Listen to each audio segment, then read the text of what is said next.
What is going on, everybody? Ryan Leary, William Tincup here with another episode of the BARF. William, I saw that. It was not very nice. Is it really not that nice? It's a term. Maybe. It's a gesture of endearment. It's all good. It's all good. So what's going on, brother? You just got back from travel. I just got back from travel. Yeah. You've gone out for more travel. You know, it's cool. It's always great to be at home because you get your new routines and stuff like that. We got one more trip in the summer, and then we got about 3 months where we're not traveling. So in That's going to be weird. Yeah, I think we're gonna be able to get some work done. So yeah, we've got Sherm coming up. It's going to be a fun one. That is going to be fun. I'm looking forward to it because we went to it 2 years ago in Vegas. We didn't go to Chicago. Mm-hmm.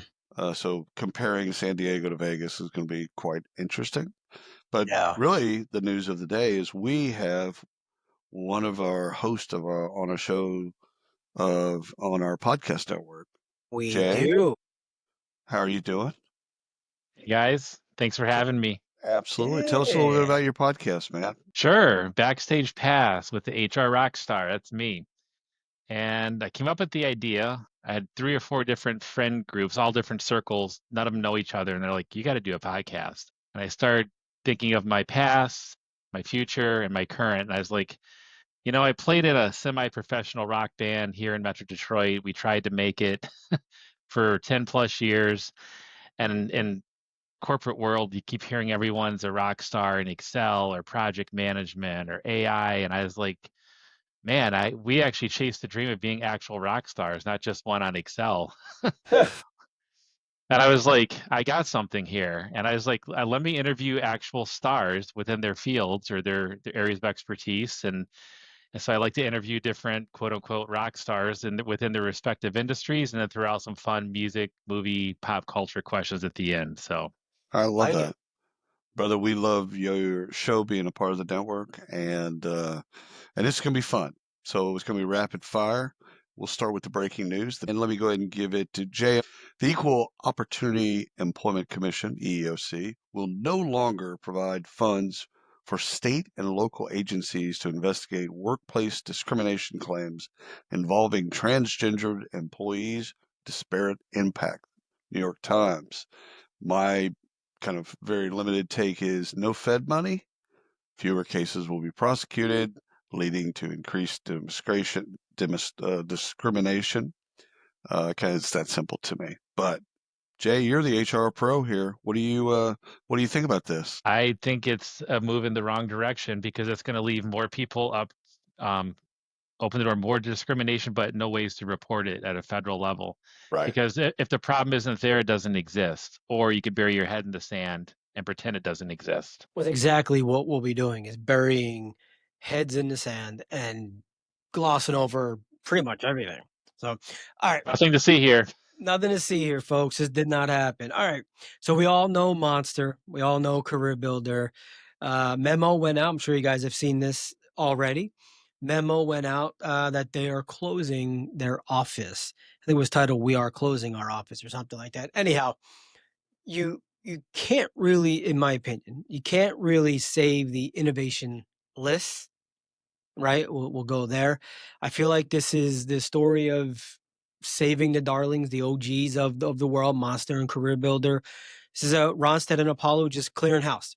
I think it's time to move on. This is about a year old, William, the marriage, right? Yeah. It's mistakes made, mistakes happen. Move on. I don't think this is a pivot. I think it's a prep for a fire sale. I think they're on the way out. But William, what's your take?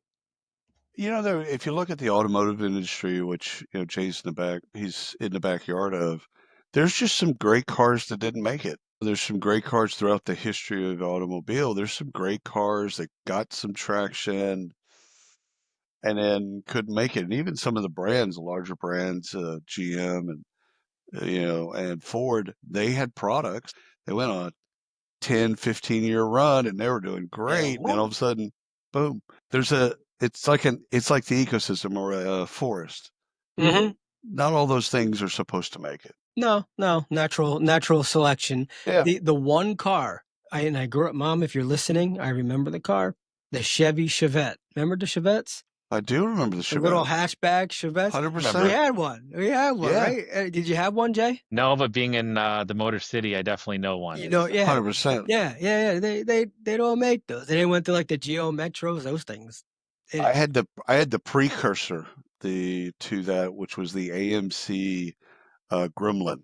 I was gonna say the Gremlin, right? Yeah. I had two of those, two Mhm. 1974 Gremlins, and I stole parts off of one to then fix the other.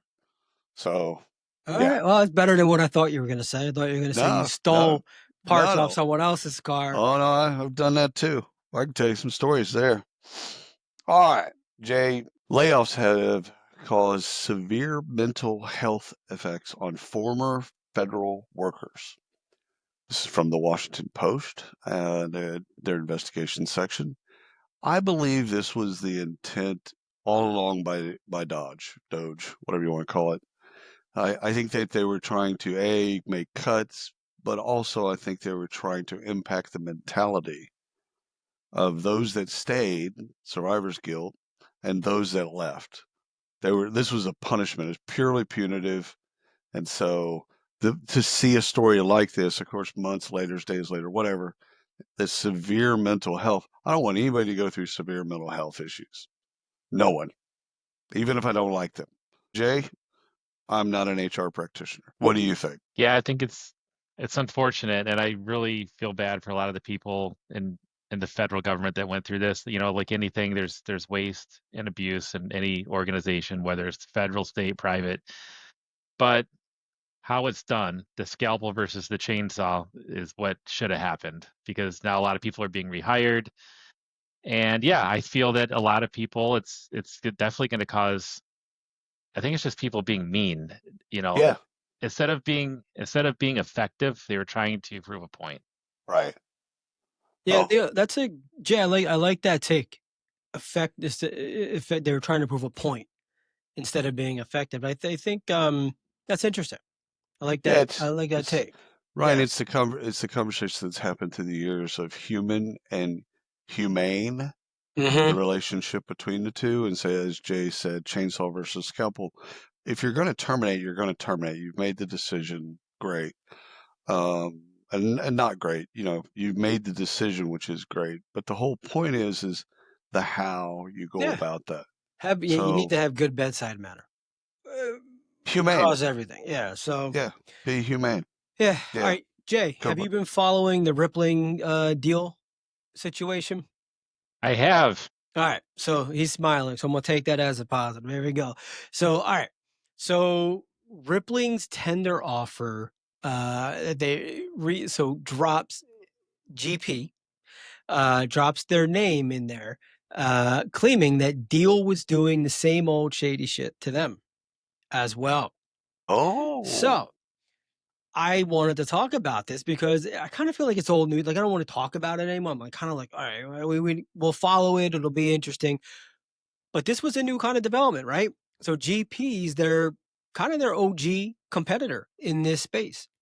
And this has now gone from like a he said, she said to now there's a trend. This has happened now. GP hasn't responded. They haven't mentioned anything on social. They haven't gone that route. They haven't denied anything. And so interesting. they haven't denied anything, not putting words in their mouth. I'm just saying, if it's in there, you would come out and say, no, that's not true. I However, don't. I'm not a lawyer, nor did I say a Holiday Inn Express anytime recently. But does two make a class action suit? I don't know. Jay's probably closer to knowing that than we are. Like I've if Rippling and GP form does it get into RICO?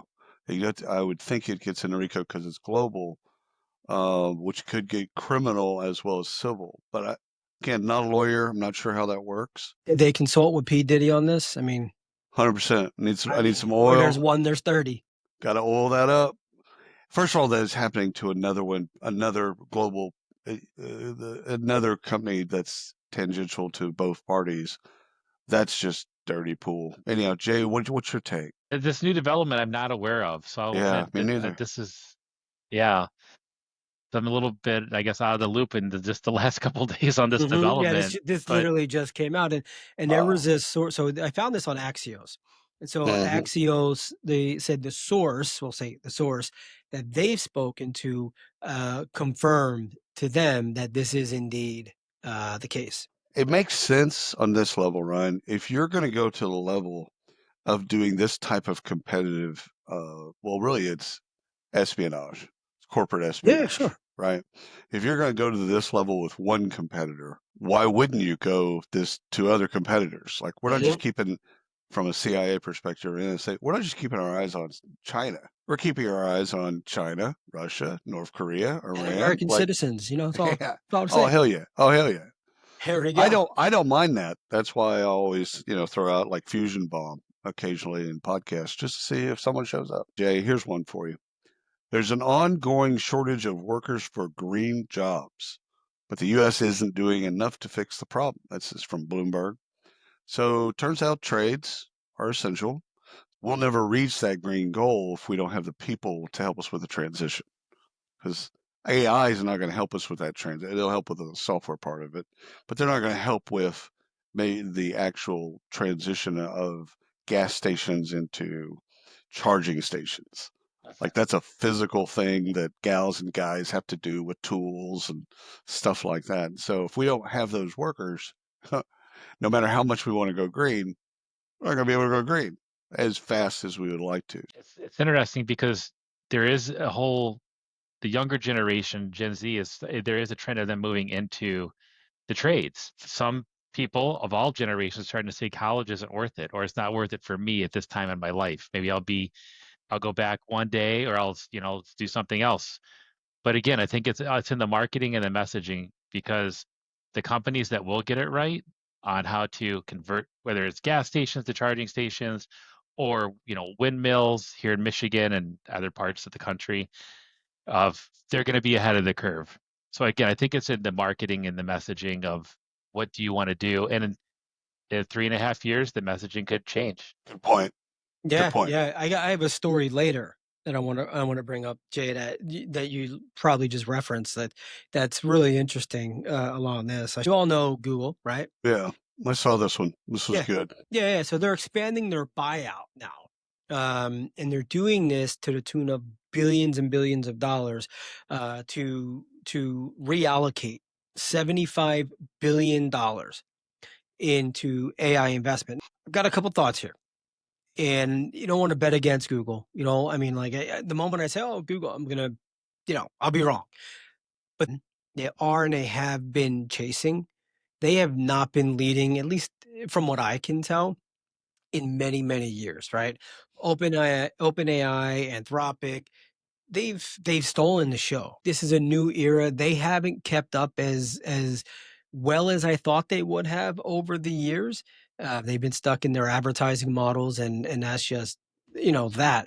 I haven't had any luck with all their tools. Jay, your opinion there. I haven't had any luck with their tools, even Gemini, but my gut would tell me if Gemini doesn't have a breakout year this year in 2025, I think Google's going to be the next Yahoo. I think they're going to come down quicker if they don't get there. Jay, what do you Yeah, think about that? it's hard to imagine that on one point, because it's a verb. You just go Google it. You don't really go Yahoo it or Bing it. Yeah. And Yeah. it's one of the same. But you're right. I go to OpenAI or ChatGPT and some other tools, even Microsoft Copilot. If I'm messing around in Excel or Word, I'll just try it out more compared to Gemini. Now, when I do a Google search and the first thing that comes up is the Gemini part of it, I do appreciate that. But kind of like a hot band, they have those two hit songs. They go up and they come right back down. Mhm. That's right. Yeah. I I haven't think had much luck. Yeah. the thing that okay, so the take that I had when I read this article was the employee buyouts. So they're laying people off. That's Let's just all this is. let's call this what this is, Yeah. right? Mhm. You're going to be laid off. Jerry, I'm here to fire you. You're going to be laid off. Now it's a question of, do you take the severance package or not? Okay, so if you either take the severance package or you gamble. But really, they're telling you you're going to be fired. When they offer you a buyout, that's one step closer to the door Yeah. for you. I take the Now, buyout and I run. 100%. But Yeah. one of the things that I'm not so sure about, like the breakout moment and things like that. I think search is going to be in LLMs because of the lack of focus on ad models. They're going to do more of a subscription model, and so they'll make their money in a different way. And then we'll see what advertising does there. But the one thing I would say, Ryan, is that what happens at Google has a way of playing out in Silicon Valley. Yeah, when they talk, people listen. And what they do, so they're shifting. Like, you can't get AI innovation. Where's that investment dollars coming from? It's coming from people cost. Yeah, they got to get rid of the people to do 75 billion is That's a big number. it's more than most countries' GDP. Yeah. And they're going to invest it into AI. Think about that, right? So that's a further investment. That is not doing it. Right. Yeah, further investment. Yeah. And when they do something, other big tech companies, they look at that and they will make the same shift. So this isn't good. This isn't the first time we've seen this. It's not going to be the last. Not going to be the last. All right. Jay, no AI, no job. These companies are requiring workers to use tech. Employees are increasingly expected to increase their productivity by incorporating artificial intelligence into their daily tasks. This is the Washington Post. So I'm going to say something, and both of you are going to vomit. College degrees are the new horse and buggies. Yeah. They were a few years ago, too. So, Jay, where you at? No AI, no job. There's a couple things to consider. Is one, I had an employment attorney on my podcast, and his first thing is, what's your AI policy? Because some companies don't even have one, or it's outdated. Yeah. What are your employees doing? Are they putting in proprietary information and not even knowing it? Is there training around it? You got to have guardrails internally first, whether that's with HR, legal, a one-on-one with your manager, and for maybe those that still aren't comfortable, have a grace period of getting people up to speed. Offer company-wide training, whether it's virtual, in person, and keep encouraging no dumb questions, because this is new to a lot of people still, of all different generations. So, college degrees, where you at? Buyer, seller, hold? I'd say hold, because I have one at Michigan State, and I worked in higher ed for almost 20 years. That means it's a sell, and he doesn't want to admit defeat. Dude, my wife and I, we're on opposite ends of this. We both have 3 degrees, and she's on the, gotta have a degree. And I'm like, first of all, recruiters, Ryan and I can speak to that. Recruiters don't care about degrees. Hiring managers don't care. Do you have the skills? Now, if the degrees like a mathematics or advanced mathematics degree, that's foundational, and you can write algorithms. Okay, well, that's different. That's a different bit. But like my first degree was in art history. Okay, so it's like, which I love, by the way. I mean, passion-wise, great. But am I hireable based on the skills of art history? No. So it'll be really interesting to see, because this impacts. I heard this thing on last night when I was watching this YouTube thing about how we attract foreign talent to the United States is through our universities. So to Yale, MIT, all of that type of stuff. We have the best talent in the world, the smartest kids in the world that come to the United States, and sometimes they stay longer than they thought, because then we give them jobs, and they see all the cool shit in America, etc. And it's like, okay, if that goes away, or if it starts to drain, we're draining our own talent market of having the smartest kids in the world come to the United States. Yeah. And they're going to go to other locations, other countries, and be our competitor. Right. So on one level, but that would be a universal thing. I don't know that. Could be. Not necessarily. No, not necessarily. It doesn't have to be universal, but I think globally, universally, college degrees are dwindling.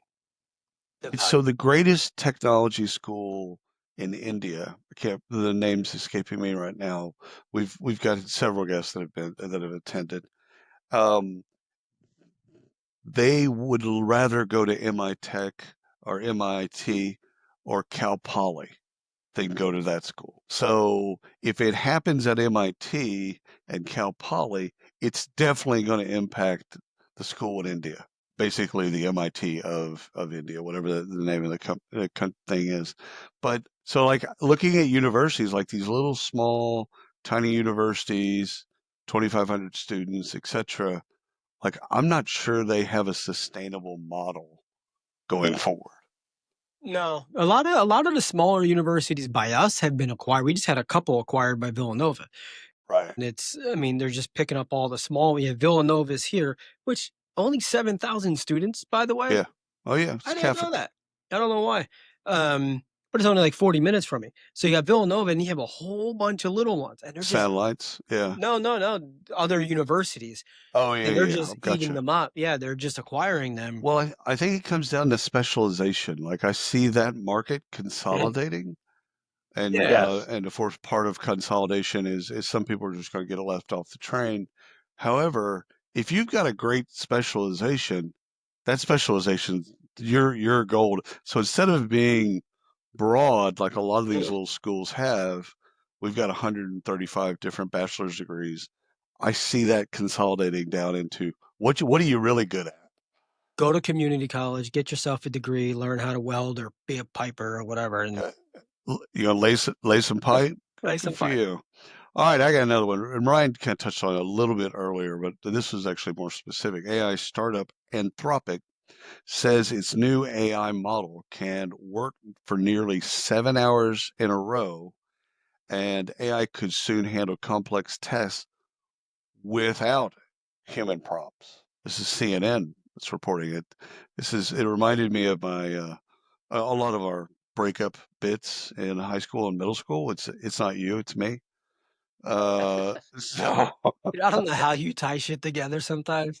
but it does. It kind of reminds me. It's like I can see the AI of the future going. No, that's not you. It's not It's you. it's me. It's me. I just learned all the shit that you knew, Yeah. and then just applied it in a Yeah. more In efficient fact, you manner. just go over there, So go you can hang sit. out. You know You what? Go collect play the paycheck, foosball. little one. Yeah, yeah. Go get you. You like foosball? Go play Yeah. foosball. You'll get the You're good. paycheck. Have a Do beer. what? Anyhow, all right. So, Jay, when you hear something like this, so outlandish, okay, 7 hours straight, maybe even doing really complex things that humans normally do without prompting, where you at? I think it's exciting and scary at the same time, Yeah, depending what it is it's doing. You know, there's a lot of talk of AI this, AI that. Some are going to get left behind, but we went from putting guardrails around it and regulating it to like not doing anything with it. And it's what is that going to do to our tax base as a country if there's mass right, layoffs? right, right. Mhm. And then no one's going to be able to afford the products other companies are selling. That's right. That's right. That's actually a really, really good point. You go through all the layoffs, people don't have jobs, or if the jobs that they have are, hourly jobs or whatever. Okay, well, then how's anybody going to afford? So now it makes that gap between the haves and the have-nots even. I mean, the middle, there is no middle class. So it's just going to make that wider, that digital divide and financial divide between us. That's interesting. Good call. Yes. All right, let's get into some money, Ryan. Let's do some acquisitions. Yeah, we got some acquisitions to do, Jay. So, all right. So we've got, I don't know how to say his name, Acquishore, Acrisure, Acrisure. ACRI Shore. So they acquired a company, Global Payments, sorry, which is a payroll business for just north of $1 billion, 1.1 billion. And they're if you don't know Accusure, they are Accusure, whatever it is, the Stick company. with one and go. Yeah, just go with one of them. So they're a large insurance company. So they do employee benefits, property, casualty, the whole bit. So they've recently acquired Heartland Payroll. They've made another acquisition on payroll. So now they're making a play to become just a straight fintech, and they're actually making a play to get into the HCM space, which they've already kind of been part of. But anyhow, back office play is where they sit, and in the actual releases and what they're talking about is bundling, which we heard, William, last week or a couple of weeks back over at Cornerstone. We are talking about bundling and all this other stuff. They're talking now about bundling all of their things, and I feel like we're in the era of bundling. This is the way companies are going. Yeah. The way Cornerstone was talking about it is bundling without upcharging. So helping people Yeah. understand they have access to all these new things. And you know what? At first, it's going to be like all the telephone companies, all the basically at first it's going to be free. And at one point, then they're going to charge, right? But at first, bundle it together. Let you have all these things you have access to them because of the platform. And so I think this is Acrissure's play is their customers already in this part. Now we have new, let's say it's global payroll, or we have this other play. Let's get them on that and get them used to it and then charge for it. And some people charge immediately. So some of it's that way as well. So Yeah. interesting. All right, we got another one. UKG acquired Shiftboard. Yes. The guys at Shiftboard. So Shiftboard made its name. They did really well. Shiftboard, Jay, if you don't know, is or whoever doesn't know, is a scheduling platform for specifically in energy and manufacturing. So frontline workforce. They've made a big name for themselves. This is, for me, this is UKG doubling down on its commitment to frontline operations. They are now going from a broad HR payroll play to more verticals like oil, gas, energy, manufacturing, and this was a missing piece that they needed, and a lot of companies that do this need. This is one of those areas that I won't say is overlooked. It's just not done really well, and it really affects everything that happens throughout the entire process for all the employees. Jay, what's your take on shift board and scheduling and frontline workers? It makes perfect sense. And I wonder who else tried to bid. What are UKG's competitors? Who are they looking at Yeah. right now too? Right. Because it makes So sense. And like you said, not necessarily a forgotten piece, but a lot of hourly workers that aren't going to be going away with AI cashiers. try Makes perfect sense. it's almost like if you look at it and it's repeatable, and it's a task that it happens. Like I'm thinking about, you know, Krispy Kreme. I don't know if y'all have ever gone into a Krispy scene. You see the way that the donuts are made, Huh? right? Like that's a repeatable task, right? Now that think of that in a workspace where somebody's doing the same thing. The TPS reports, they're doing the same thing every day. Those jobs are gone. Like we're just watching those jobs just go away. Now, what's interesting, and Ryan, you would not remember this because you have a horrible memory. Thank you. In February, they partnered together. So, and you reported on it. Shiftboard partners with UKG to transform employee scheduling into manufacturing and energy sectors. Yes. February 6th of 2024. 2024. That's correct. Yeah. Basically about a week year before ago, we yeah. launched. Yeah. So they partnered year and a half later. Oh, you know what? Partnership's going pretty good. Yeah, I think we'll just go ahead and buy you now. Yeah, we're just gonna take you off the market there. We like you so much. Before you buy. Yeah. That's kind of what Jay. That's kind of what it feels like. Yeah. All right, we Well ready done. for some research? I can't wait to get to mine, but you've got one in front of me, so go ahead. I do. All right, Jay, this is the one I was referencing. You were talking about trades earlier. 1 in 3 Americans recommend trade school over college for high school graduates. So we talked about this, William, a few weeks back.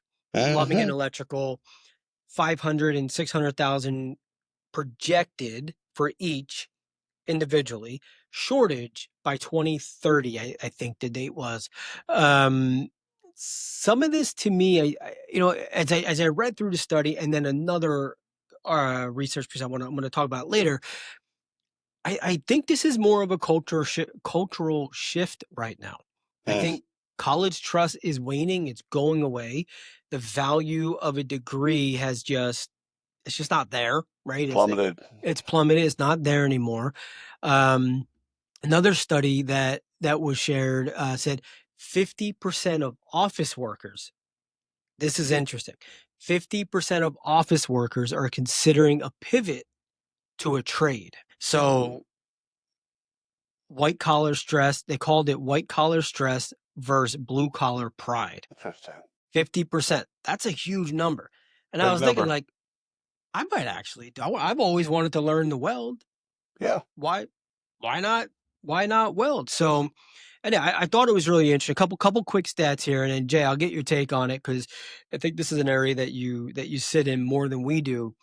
33% of U.S. adults named vocational and trade school as the ideal path, outpacing 4-year college at 28%. Second stat there was support for trade pathways was the highest among baby boomers at 41%, Gen X 37%, millennials were 31% compared to just 22% for Gen Z. What are your thoughts? It makes sense.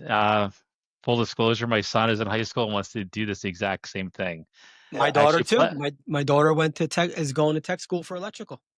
I played the clip you're referencing that you brought up a couple of weeks ago for my son. And Yeah, I said, nice. see? And I said, see, I go, but you have to go to community college and get an associate's in business to complement, like, Do how to something. run a 100%. business. So a 100%. I said, because you're going to be in sales, you're going to be in customer service, you're going to be letting someone know this $400 project is now, Or you're going to be limited. You'll be career limited because you'll be great at electrical. Right. And you can install the fans and the lights and all that stuff. Like you'll be great at that, but you won't be great at being Jay, I able. like where you were going with that. This $400 part is now $1,800, and let me tell you why. Yeah. And you have to be able to sell that China, and have China. that empathy, Right. Yeah.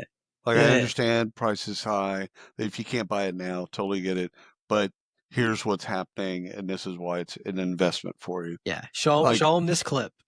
I love. I mean, again, are trade shows the answer for everyone? No. Trade shows, just trades. Sorry, trades. Are the trades the answer for everyone? No. Is college the answer for everyone? No. It never has been, by the way, for forever. It's never.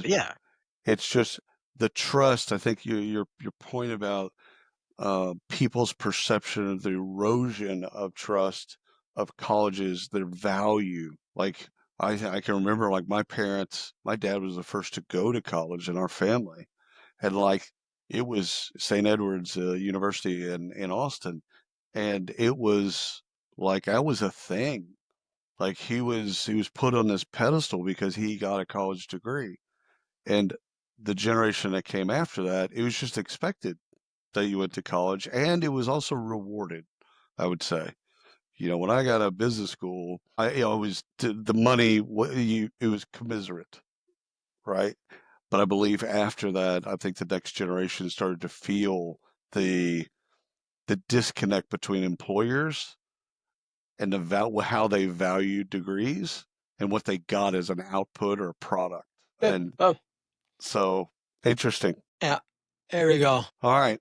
I really can't wait to get both your opinion on this. According to a recent Deloitte study, 6%, that's 6, one more than 5, of Gen Z workers say their primary goal is to reach a leadership position. So let me make sure y'all both understand. 6% of this group of people, their primary goal is to reach a leadership position. So does this lead us in some way to AI being the leaders? But why I'm asking it that way is who's going to fill the leadership void? If Gen Z doesn't want to be, the 94% of the rest of Gen Z does not want to be in leadership, does not consider leadership as a goal, someone's going to have to lead. I don't know whom. Well, we're never going to come out of retirement, and we're never going to get to retire, and we're going to be leading in our 80s. I don't want to retire. I want to die in the field. Yeah, I mean, I think that's how everyone's going to be. Now, all right. So I know a few 6%. Yeah, I have a few friends who they're not Gen Z. They're all our age and older. They've resigned from leadership roles to just be a contributor, and they're good at what they do. Well, that's They're cool. really good. They just don't want to lead people. They love leading process. I've had these conversations with them. Oh yeah. They love leading process. They love achieving. They love doing their thing. They don't want to lead 15, 20, 30, 100 people I because can they see don't that. want the headache of it because they're not being compensated appropriately. They're not seeing the benefits of leading a team of 50 or 60 people. They're just getting an attaboy or an attagirl and moving on. Just sounds like more responsibility and less money. Yeah, Great. yeah, yeah. Huh. It's not. Yeah, that's Jay, exactly what's right. your take? Trying to wrap my head around that 6% because That's a small number, brother. and what counts with that other percentage of those jobs lost due to AI or people going into the trades? So it's like the pool's getting smaller. Good point. It's Good all coming point. full circle. It So is. basically, what I hear here is if I hang on, I'm going to be successful at some point in life Just by leading these other just kids. just by Done. leading the young kids. All Yeah, I got to do is survive, and I too could be in leadership. yeah, that's it. Mom, I've always wanted to be a CEO. Here we go. Well, Yeah. that's a battlefield promotion right there. Good for you. Good for you. Oh my goodness. Oh All right, what goodness. else you got? All right, I got another one, don't I? Yeah, I do. All right, so Yeah. this one's interesting. This is CHROs and CIOs battling it out. So this is the 2025 CHRO report that was published by iCIMS. Mm-hmm. So it's based on surveys of 1,000 U.S. Based CHROs and chief people officers, 500 CIOs, and 1,000 U.S. adults. Doesn't say the breakdown of adult, but 1,000 U.S. adults conducted between late February this year and 2020, or I'm sorry, and March of 2025. So HR leaders see TA as a growth engine. This isn't. I don't think this is going to be this is going to be shocking to us. Mm-hmm. IT and some business execs just see HR as operational support. So curious to get your thoughts on that because I'll give you some stats. Only 30% of CIOs think talent acquisition drives business growth. The other 70% fell into the bucket as operational support. Right. However, 88% of HR leaders believe TA is strategic, I'm shocked by that number. but they're not getting the cross-functional buy-in by their peers as they see them, which in the other eyes of the other potential or prospective peers, they're not actually peers. Right. William, I'll kick it off with you. Yeah, I think so. First of all, only 30% of CIOs, because they're technologists, they think that technology solves the problem, not people. And they're discounting the value of the people that make the technology. But that's true. That's historically true. So that part I get. I think that number probably is lower in truth. So from their perspective, the HR number, the 88% of HR believing TA is strategic, I think that's a lie. I don't think they believe that at all. I think that, it's one of those deals. In a perfect world, that would be 100%. But I think in reality, just the way that HR treats recruiting as, a redheaded stepchild, I just don't think that actually is a true number. I just can't, I don't, I think it's aspirational at best. But Jay's a practitioner. Jay, what do you got here? There's an old saying that says business is very easy until people get involved. And like you said, CIOs, technology does not solve every problem. There's people that are up in your business in the workplace. Maybe a joke went too far. There's a lot of dynamics that technology is not going to solve. You have to bring in the human element, and that's one thing I focus on is putting the human back in human resources. And that might be a buzzword to some, but the reality is that it's you can't tech your way out of everything, whether it's TA, immigration, employment-based visas, labor relations, employee relations, training and development, anything across the board, comp. You just can't. Mm-hmm. Well, he makes this, why don't I? Yeah. You have to be able to have a conversation. We Turns out, literally just had this conversation today. yeah, with Sean at Totally Yeah. Rewarding Chats. Yeah, Yeah. I need to know why William's making 3 times the amount as me, and I'm doing all the work. I don't get it. I know why. All right, let's do funding real quick. Let's Yeah. wrap this up. All Let's right. get some funding. Kick us off. Hex, an AI-powered workspace for data science and analytics, raised $70 million. This Business Wire. So Hex is built for data teams that want to be high ROI partners, but they're held back from that by fragmented tools and siloed workflows and the endless streams of one-on-one questions. So this is data science teams that need an application that makes them more efficient, which is $70 million. And that's a lot of money to make them more efficient. But imagine making that team more efficient and what you're going to get out of it. So good for, I don't like the name Hex, but I went and looked at their website, and their website is gorgeous, like different. So That's why they got the money. yeah, that's where they spent it. All right. All right, I got one here. So Pallet raises $27 million to scale community-powered job boards. I didn't want to put this in, but we did talk about Monster and Career Builder. I'm like, yeah, all right, well, job board's getting money, so we might as well talk about it. They got more funding than Monster probably has in the bank account at this point. However, all right, so they build custom job boards for creators, VCs, online communities, basically the the content creators, people like this. They what I when I saw this, I went and I looked them up a bit and started looking at some of the stuff they're doing. Really, what they're doing is what LinkedIn has. I shouldn't say LinkedIn hasn't done, but they haven't scaled trust. They've scaled trust, I think, among business and among recruiters, but they haven't scaled trust among job seekers. At least I don't believe so. But a lot of companies, job boards have tried this in the past and they failed. So anyway, I like this because it kind of flips the funnel. They're monetizing attention, they're monetizing reputation, and they're bringing jobs to the creative market and actually putting together real communities of people, not just a bunch of resumes in a folder. So I like that. Jay, you have any experience with that? No, actually, I don't. No, Yeah, I nothing. think this is it's similar to what Aaron Matos, who founded Paradox. He had jobbing.com before Oh, that. gotcha. Forgot about that. And jobbing.com was local, so that would be one for Philadelphia, one for Dallas, one for Detroit, all that. So local job boards. This is even more kind of hyper focused on the content creators and communities and things like that. So jobbing did really well.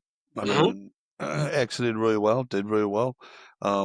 When you first went through this story, I thought of OnlyFans, and I was wondering, like, does OnlyFans have a job board? They do. It's called So it's called performing. no, I appreciate that. So somebody likes toes. I don't know. It's not me. So the thing is like, can those OnlyFans creators create their own job board? Yeah. Content producers, editors. Make a piece, baby. You've got the audience eyeballs for whatever reason. No judgment. You've got the audience eyeballs. Could you monetize those into job ads? So what I'm hearing here is I can no longer get in trouble, and I might actually have a reason to be on OnlyFans. 100%. Honey, Baby, I'm looking for a job. I'm just saying, talent acquisition has moved to OnlyFans. I got to be there. I don't even want to be there. We should have started off with funding today. Yeah, we should have. All right, you ready? I got one for you. AI time platform Laurel secures $100 million to help employees time input to business outcomes to optimize resource allocation. So this is built in sanfrancisco.com. So what I love about this is, I think time and attendance is like one of the most unsexy kind of things that you could ever imagine. Wherever the way that we used to do punch cards, or even if we log in on the computer, what this thing is doing is taking how you're using your time and then saying, here's the business outcomes. How do we maximize your efficiency of your time towards the business outcomes? Genius.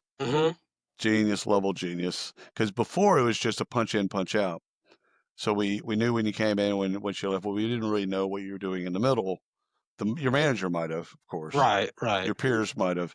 But was that aligned with the business outcomes? Maybe, maybe not. Mm-hmm. So good for Laurel. Cool name as well. $100 million, you know. So Jay, William picks these companies based off the names. 100%. You do find some cool names. All right. I've got one more, and I put this one in here solely for you, not the impressive $1 billion funding that they just took, but I put it in for you. So Jay, William uses Grammarly like no tomorrow, and he yells at me for not using it. Anyway, they secured $1 billion in non-dilutive growth finance. So this is big. This is a big number. So General Catalyst is behind the financing. So they just basically handed them over $1 billion, $1 billion, right? It's non-dilutive, so no equity, no board seats, just a capped rev share on this. So in 2023, Grammarly fixed your sentences. That was it.